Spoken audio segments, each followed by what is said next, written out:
one, there is a process and a structure that can be helpful to do a podcast, which was the opposite of what I was told. Oh, it doesn't matter. Just you just do what you do in your training. It's very different. And then I realized, oh, there's actually a process too. I think I need to work with Hannah to help me launch this idea that's not fully formed and to get it into the world. And so that's what surprised me, because I wasn't even looking for podcast production services. I kind of somewhat had them.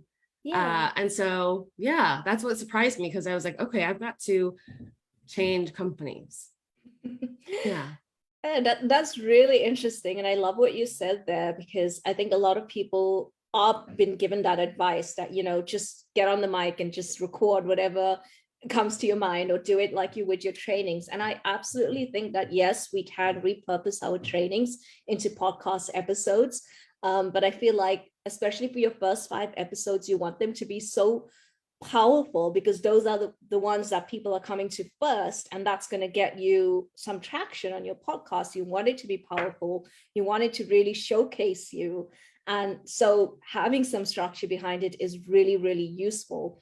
But one thing people don't realize when we say structure as well, we don't mean that you have to go like buy the book word for word planned episode. It's like you just know what your main focus is for your client, for your listener, and you know how to tell a story in a way that relates to them as well. And I feel like you've learned that so well, having planned your first 5 episodes with me, that you managed to do it for your 6th episode on your own. What was that like?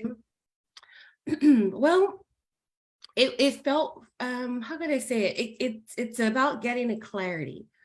So, even for my own training, for my own work, there's something that we call it systems thinking. It just means that everything is like a web and interconnected.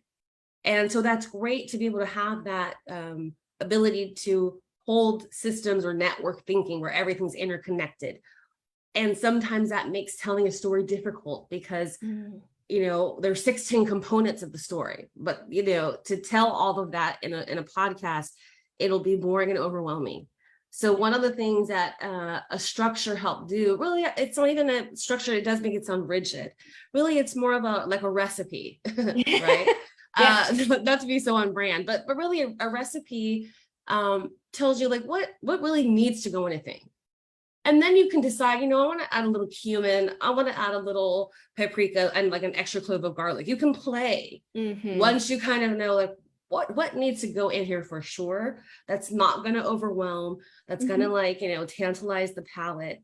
And so that's really what you offered, right? To help me think about what can help me untangle the complexities of what I want to share, and also make it palatable for people who are wanting to tune in.